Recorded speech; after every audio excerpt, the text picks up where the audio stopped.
Assalamualaikum warahmatullahi wabarakatuh. Perkenalkan, saya Dr. Fajar Firsada, bedah digestif. Saya bedah digestif di Rumah Sakit Kanker Darmais bersama dengan instalasi deteksi dini Rumah Sakit Kanker Darmais. Kita mengenalkan program 3D, yaitu deteksi dini Darmais. Kali ini saya akan membawakan tentang bagaimana deteksi dini untuk kanker usus besar. Apa itu yang dimaksud dengan kanker usus besar? Kanker usus besar adalah kanker yang terjadi di usus besar yang kita pahami secara anatomi. Usus besar itu terdiri dari kolon dan rektum, termasuk anus. Apa saja gejala yang terjadi pada kanker usus besar? Kita harus bedakan menjadi dua: kanker usus besar pada sisi kanan maupun sisi kiri. Pada sisi kanan, keluhan yang sering dirasakan pasien adalah anemia, yaitu Hb-nya kurang dengan pasien mengeluh lemas, letih, lesu tanpa ada perdarahan yang nyata, tapi ternyata setelah dievaluasi pasiennya pucat dan periksa Hb, darah Hb-nya angkanya rendah. Sedangkan pada kanker usus besar sisi kiri, yang tersering adalah perdarahan pada saat buang air besar, yang mana kebanyakan awam menganggap itu seperti ambeien atau wasir. Dan apabila kanker ini sudah lanjut, ukuran sudah besar, maka akan timbul gangguan buang air besar, misalnya menjadi susah buang air besarnya, kemudian volume fesesnya menjadi kecil seperti kotoran kambing, dan bisa disertai oleh gangguan sumbatan usus. Oke, kapan kita harus melakukan pemeriksaan ke dokter? Tentunya apabila ada keluhan, maka sebaiknya ke dokter untuk dievaluasi. Akan tetapi lebih baik lagi kalau kita memahami apa yang kita kenal dengan deteksi dini. Artinya jangan sampai ada keluhan, kita melakukan pemeriksaan rutin, misalnya pada program rumah sakit atau program dari keluarga atau program dari perusahaan dengan adanya medical check up, maka itu juga harus dilibatkan pemeriksaan medical check up atau deteksi dini untuk kanker, khususnya kanker usus besar. Kenapa? Karena kanker usus besar ini bisa terjadi pada laki-laki dan perempuan dari berbagai usia. Jadi dengan deteksi dini kanker usus besar, kita bisa mengetahui apakah kita mempunyai risiko terjadinya kanker usus besar. Oke. Kemudian apa penyebab dari kanker usus besar? 80% kanker usus besar itu disebut sebagai faktor didapat, sedangkan 20% hanya faktor genetik atau faktor keturunan. Nah, karena didapat artinya terkait dengan pola hidup kita, yaitu pola makan, apa yang kita makan mulai dari sejak dini sampai usia saat ini, apakah makanan dan minuman yang dimakan mempunyai faktor karsinogenik untuk terjadinya kanker usus besar. Apa saja makanan yang bisa menyebabkan terjadinya kanker usus besar? Seperti makanan yang tinggi lemak, makanan yang mengandung pengawet, makanan diawetkan atau diawetkan, dan juga makanan yang dibakar, ya. Dan apabila pasien atau kita kurang konsumsi serat sayuran atau buah-buahan, ini juga menjadi faktor risiko terjadinya kanker usus besar. Yang sering terjadi adalah pasien-pasien yang konsumsi makanan yang mengandung karsinogenik itu dalam jumlah yang besar dan dalam jangka waktu yang lama, khususnya misalnya konsumsi makanan diawetkan atau tinggi lemak, itu bisa memicu terjadinya kanker usus besar. Pencegahan apa yang dapat kita lakukan untuk kanker kolorektal? Jadi untuk mencegah terjadi kanker kolorektal terkait dengan faktor pola hidup tadi, kita harus memahami jangan sampai kita mengkonsumsi makanan atau minuman yang mengandung karsinogenik. Artinya kita harus makan lemak yang tidak terlalu banyak dan tidak terlalu sering, silakan. Kalau saya mengatakan rendah lemak, ya. Dan juga hindari makanan-makanan yang siap saji atau fast food. Kemudian hindari makanan-makanan yang mengandung pengawet seperti misalnya instan dalam jumlah yang banyak dan waktu yang lama. Kemudian juga kurangi atau batasi makanan-makanan yang dibakar, ya, karena arang dari pembakaran makanan tadi itu menjadi karsinogenik, terjadinya kanker usus besar. Oke. Nah, kemudian tadi sampaikan harus banyak makan sayur dan buah-buahan.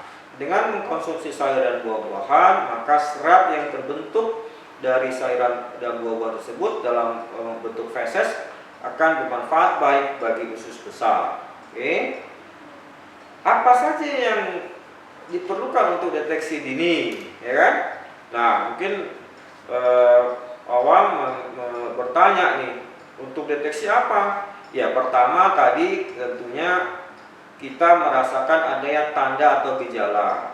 Misalnya, kok saya BAB-nya berdarah.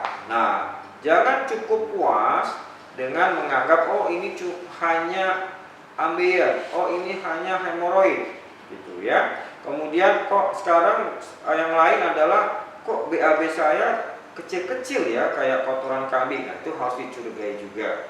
Yang tadi seperti sudah disebutkan pada gejala dan tanda, kok saya lemes ya, lemes pucat ya, pucat kok saya tidak ada perdarahan. Nah, itu juga wajib dicari tahu apa yang menjadi penyebab anemia pada kondisi seperti ini.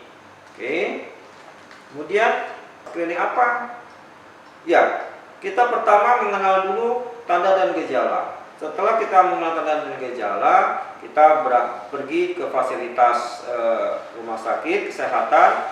Apalagi kami di Darmais mempunyai program deteksi dini. Setelah kita melakukan anamnesis tentang riwayat keluarga, tentang pola makan yang dikerjakan selama ini, kemudian apa keluhan dan tanda yang ada, kita melakukan pemeriksaan penunjang. Apa itu pemeriksaan penunjangnya? Dimulai dengan klinis, kita melakukan colok dubur, karena 80% kanker usus besar ada di sisi kiri, yaitu di rektum, yang bisa dicapai dengan melakukan colok dubur.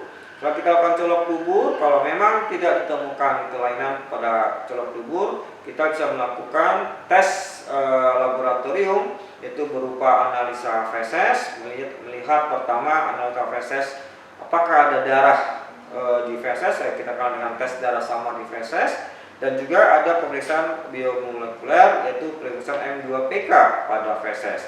Dengan M2PK ini kita bisa menjadi acuan apakah pasien perlu ditindaklanjuti dengan pemeriksaan lanjutan berupa kolonoskopi atau tidak.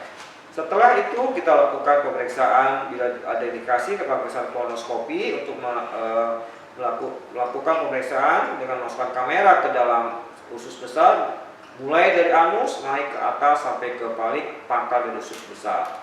Kemudian bila diperlukan kita juga melakukan pemeriksaan yang minimal dengan USG abdomen untuk melihat apakah ada pembesaran dari hati, melihat apakah ada nodul di hati, dan bila diperlukan bisa melihat adakah penjaga bening di daerah pelvisnya.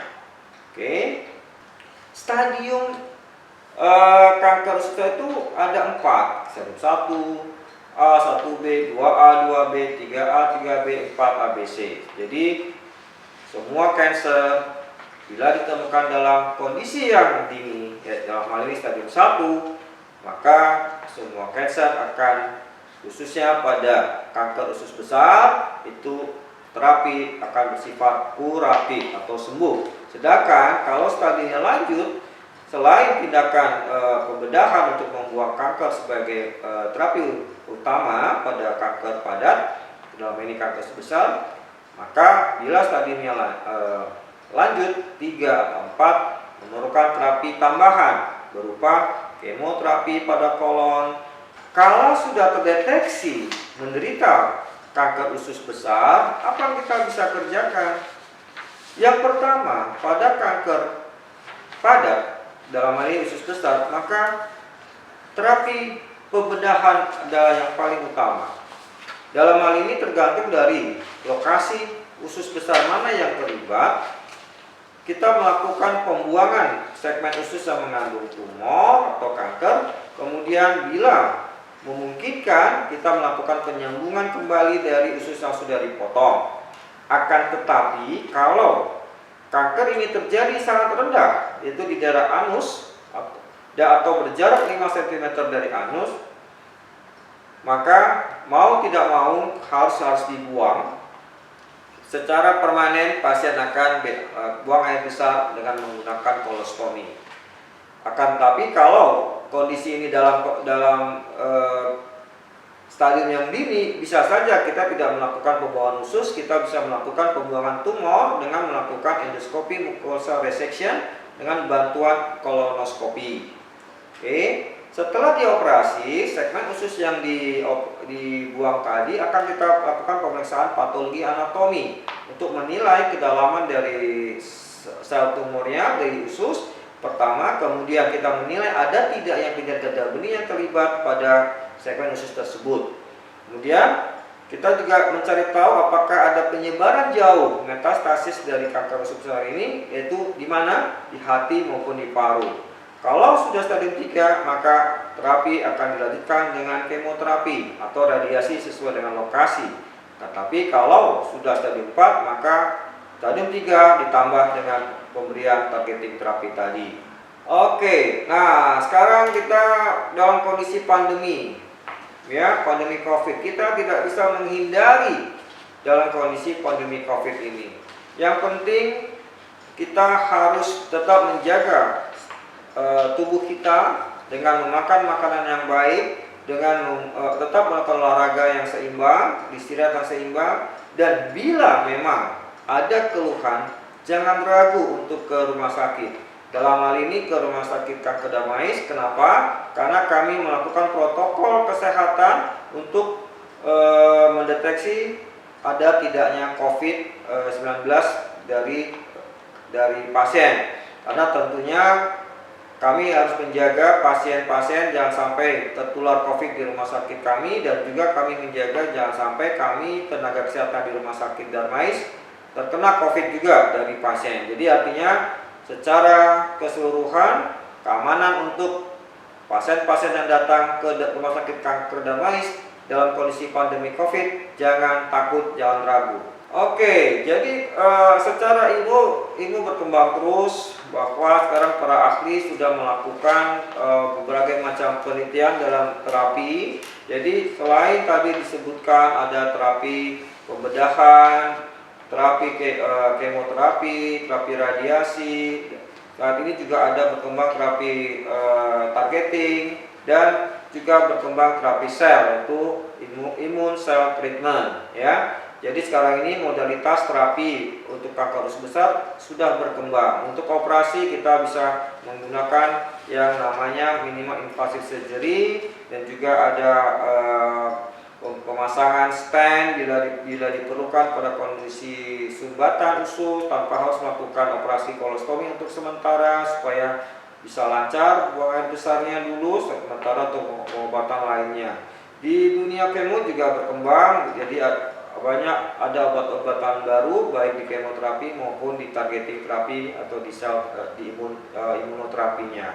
Jadi jangan ragu, di Rumah Sakit Kanker Darmais mengikuti perkembangan dari pengobatan kanker secara umum dan khususnya kanker usus besar. Dan kami di sini bekerja secara tim dengan membentuk tim kerja untuk kanker usus besar, bahwa deteksi dini di rumah sakit ini tentunya punya peran penting dalam menangani kasus kanker. Jadi saran saya dari bedah digestif ini lebih digiatkan lagi, lebih digalakkan lagi. Kalau perlu kita turun gunung, ya. Jangan ragu untuk mengundang kami dari SMFP Bedah Digestif untuk misalnya diminta berbicara di suatu komunitas, di perusahaan, dimanapun, tanpa harus lihat lokasi, lihat ras atau apapun. Jadi kami siap untuk mensupport program deteksi dini Rumah Sakit Kanker Darmais dalam rangka menunjang program 3D, ya kan? 3D, deteksi dini Darmais. Jadi kami dari SMF Bedah Digestif siap untuk mensupport program apapun terkait dengan deteksi dini Darmais, khususnya pada bidang bedah digestif. Check yourself only at 3D.